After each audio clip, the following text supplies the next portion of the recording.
రుణమాఫీ చేయి నేను కూడా అనవచ్చు. మగాడివైతే రైతు భరోసా స్టార్ట్ చేయి, 70 లక్షల రైతుల ఖాతాల్లో డబ్బులే నేను కూడా అడగవచ్చు.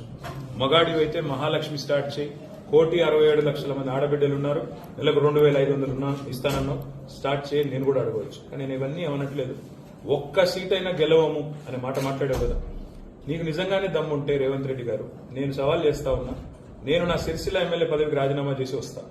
నువ్వు నీ ముఖ్యమంత్రి పదవికి, కొడంగల్ ఎమ్మెల్యే పదవికి రాజీనామా చేసిరా. నీ సిట్టింగ్ సీటు మల్కాజ్గిరిలో ఇద్దరం కొట్లాడదాం. ఆ ఒక్క సీట్లోనే తేల్చుకుందాం. ఈ రాష్ట్రం అంతా అతలాకుతలం చేయాల్సిన అవసరం లేదు. ఆ ఒక్క సీట్లోనే నేను వస్తాను మా పార్టీ తరఫున, నీ తరఫున నువ్వురా, నీ కాంగ్రెస్ పార్టీ తరఫున.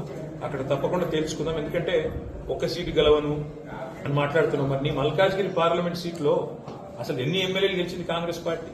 గుండు సున్నా. ఎంతమంది కార్పొరేటర్లు గెలిచారు నీ మల్కాజ్గిరి పార్లమెంట్ పరిధిలో? కాబట్టి గెలుపు ఓటములు అనే వాటిని పట్టుకొని దాన్ని ఎక్కువగా ఊహించుకొని, తన శక్తి సామర్థ్యాలు తాను ఎక్కువగా ఊహించుకొని ఇవాళ మాట్లాడుతున్న రేవంత్ రెడ్డి గారికి నిజంగానే ధైర్యం ఉంటే, నిజంగానే దమ్ము ఉంటే, తెగువ ఉంటే నువ్వురా, కొడంగల్ ఎమ్మెల్యే పదవికి రాజీనామా చేయి, ముఖ్యమంత్రి పదవికి రాజీనామా చేయి.